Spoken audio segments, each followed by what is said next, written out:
اور ابراہ یہ بات نہیں جانتا تھا کہ وہ مکہ جو کہ پہلے ایک بنجر بیابان چٹیل میدان تھا، ویران جگہ تھی، اور جس میں انسان تو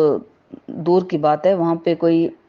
پالتو جانور جو ہیں وہ بھی نہیں رہ سکتے تھے، کیونکہ نہ تو وہاں گھاس، نہ تو وہ ہریالی تھی، نہ تو پانی تھا،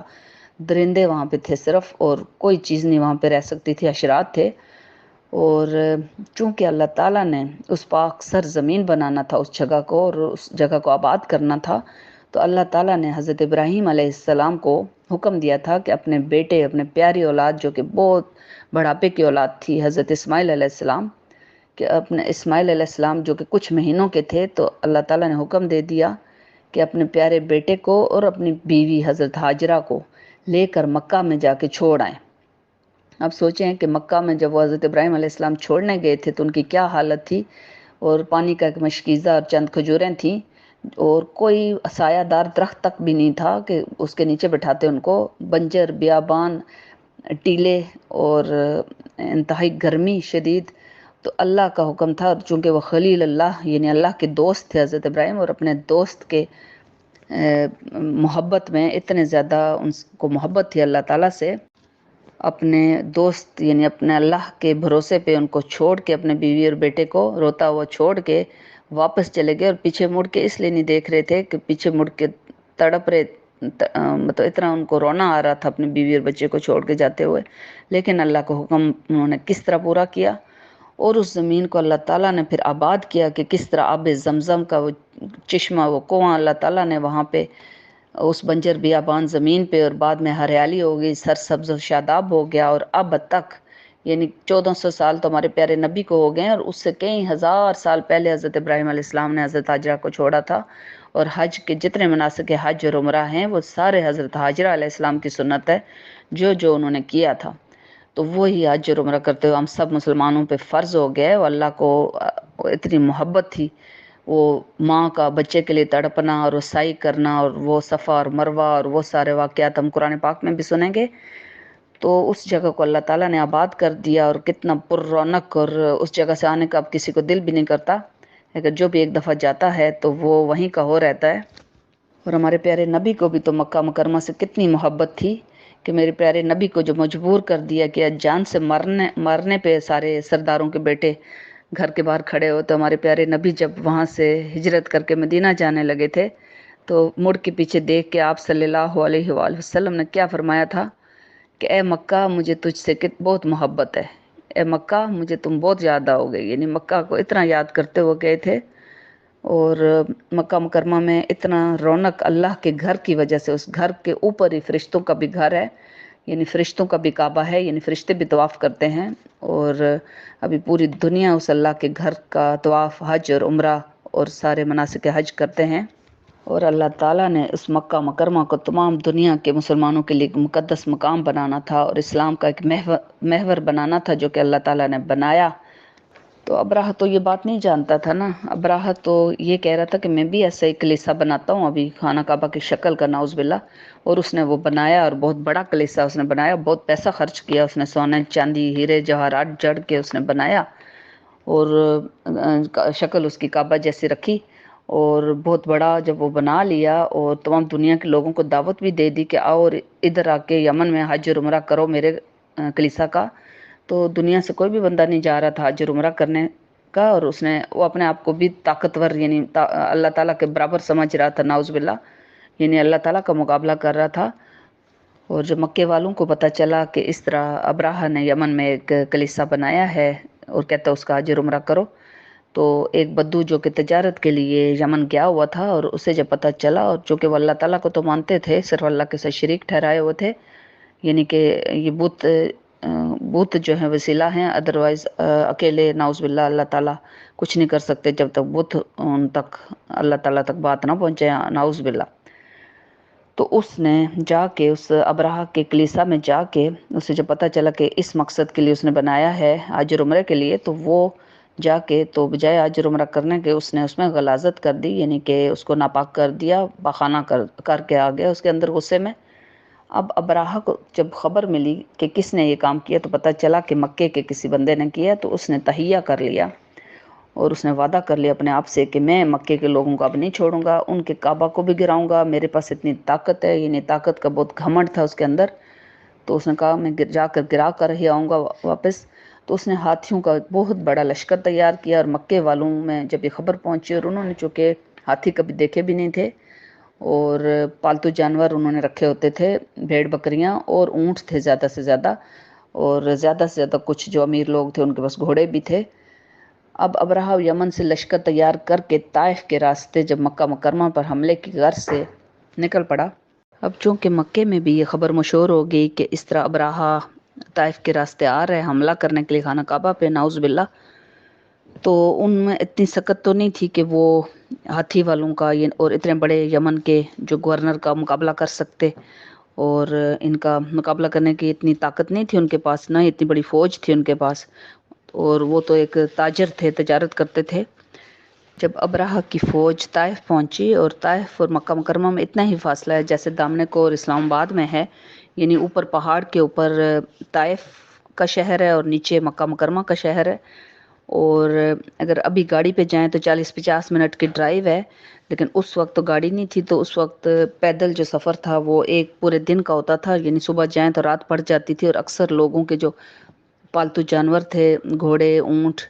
اور بکریاں، بھیڑیں وغیرہ، وہ طائف میں ہی، چونکہ وہاں ہریالی تھی تو وہاں پہ ہی چرانے کے لیے لے کر جایا کرتے تھے، وہاں پانی بھی ہے، وہاں ہریالی بھی تھی، اس وجہ سے۔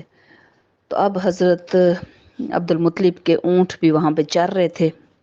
ابرہہ نے طائف کے شہر میں پڑاؤ کیا اور اپنی فوج کو تازہ دم ہونے کو کہا،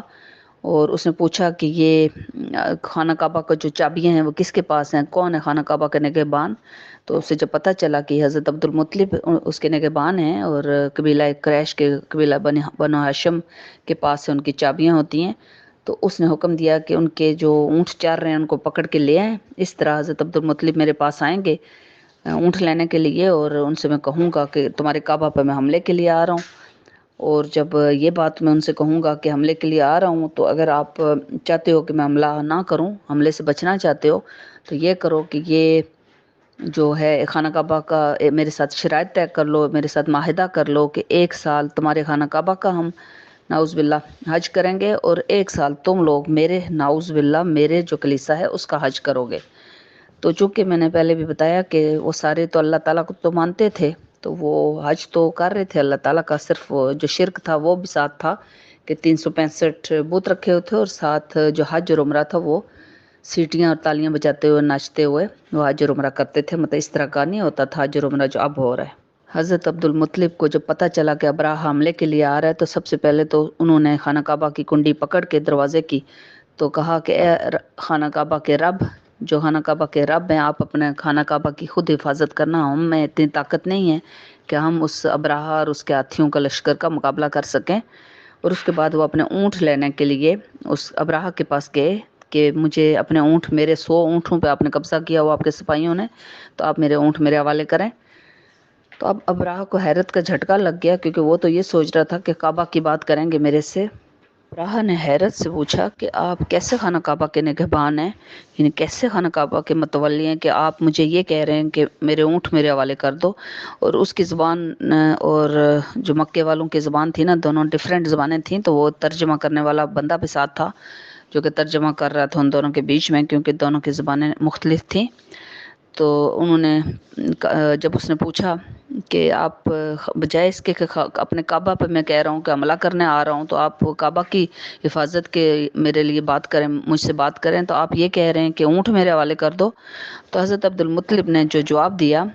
کہ کعبہ کا مالک میں نہیں ہوں، کعبہ کا مالک اللہ ہے، اور وہ اپنے گھر کی خود حفاظت کریں گے، کیونکہ ہم میں تو اتنی طاقت نہیں ہے کہ تم لوگوں کا مقابلہ کر سکیں، اونٹوں کا مالک میں ہوں، تو میں اپنے اونٹ ہی مانگ سکتا ہوں آپ سے، تو آپ میرے اونٹ میرے حوالے کر دیں۔ حضرت عبد المطلب کو ان کے اونٹ دے دیے تھے، اور اس طرح مکے کے تمام جتنے بھی لوگ تھے وہ اس حملے سے، اب انہیں جب پتہ چل گیا کہ حملہ ہونا یقینی ہو گیا ہے، تو ان سب نے اپنے اپنے قیمتی جو سامان تھا اٹھایا اور مکے کے آس پاس جتنے پہاڑ تھے، جیسے غار ہرا ہے، اس پہاڑ کا نام جبل نور ہے، اور اسی طرح باقی جو پہاڑ تھے سائڈوں پہ، سارے پہاڑوں پہ چڑھ گئے اپنی جان بچا کر، اپنے جانوروں کو لے کر، اپنے بچوں بیویوں بچوں کو لے کر. لیکن خانہ کعبہ کے لیے اب وہ بھی دعا ہی کر رہے تھے کہ کوئی اللہ تعالیٰ ہی معجزہ کریں جو اپنے گھر کی حفاظت خود کرے. مکے کے تمام لوگ اپنی آنکھوں سے یہ نظارہ دیکھ رہے تھے کہ اتنے بڑے ہاتھیوں کے لشکر، جو کہ بہت جاہ جلال اور بڑی شان و شوکت، اور ہزاروں کے تعداد میں سپاہی، اور وہ شور و غل، اور وہ گانے بجانے، اور وہ ڈھول، اور وہ مطلب ڈھول بجاتے ہوئے بڑے وہ فرعونیت کے ساتھ، یعنی کہ بڑے وہ فرعون بنے ہوئے تھے، اپنے آپ کو اتنا بڑا طاقتور وہ سمجھ رہے تھے.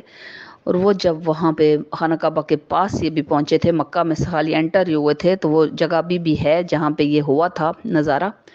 کہ اللہ تعالیٰ نے کتنا بڑا معجزہ دکھایا، جو مکے کے لوگوں نے پہاڑوں سے ہو کے اپنی آنکھوں سے دیکھا، کہ چھوٹے چھوٹے ابابیل آسمان پہ لاکھوں کی تعداد میں ابابیلوں کے جھنڈ اللہ تعالیٰ نے بھیج دیے. اور ہر چھوٹے سے انگلی جتنا وہ پرندہ ہوتا ہے، اس پرندے کی چونچ میں جو کنکر تھا، وہ بالکل مطلب اتنا چھوٹا وہ کنکر تھا کہ وہ اس کی چونچ میں کتنی چونچ ہوتی ہے اس کے اندر آ سکتا تھا صرف. اور وہ اتنا بڑا کام کر رہا تھا کہ جس سپاہی کے سر پہ وہ لگتا تھا،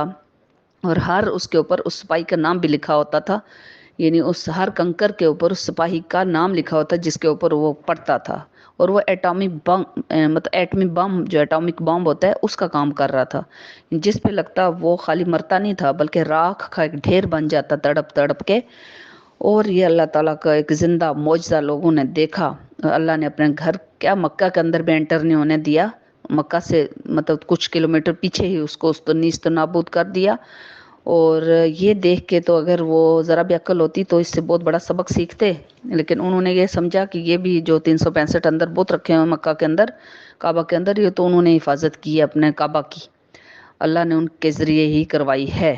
اللہ معاف کرے، نعوذ باللہ. اس لیے اللہ تعالیٰ نے یہ صورت نازل فرما کے مکے والوں کو اب یاد دہانی کروا رہے ہیں کہ بسم اللہ الرحمن الرحیم، الم تر کیف فعل ربک باصحاب الفیل، ہاتھی والوں کیا تم لوگوں نے نہیں دیکھا تمہارے پروردگار نے ہاتھی والوں کے ساتھ کیا سلوک کیا تھا. الم یجعل کیدہم فی تضلیل، کیا ان کے داؤ کو غلط نہیں کر دیا تھا اللہ تعالیٰ نے. وارسل علیہم طیرا ابابیل، ان کے اوپر جھنڈ کے جھنڈ پرندے بھیج دیے. اور وہ معصوم پرندے، وہ ابابیل، انہوں نے اس بڑی فوج کے ساتھ ٹکر لی، اور ان کے ساتھ کیا کر دیا، ترمیہم بحجارۃ من سجیل، اور وہ معصوم ابابیل ان پر کنکر کی پتھریاں برساتے تھے. جعلہم کعصف مأکول، ان کو ایسے کر دیا جیسے کھایا ہوا بھس ہو. اور ابھی آپ یہ سورہ سن لیجئے، اس سورہ کا لنک میں ڈسکرپشن باکس میں ڈال دوں گی. آپ سب سے میری ریکویسٹ ہے کہ جب بھی آپ کو ٹائم ملے، اب 19ویں نمبر پہ نازل ہونے والی سورہ سن لیجئے. جزاک اللہ.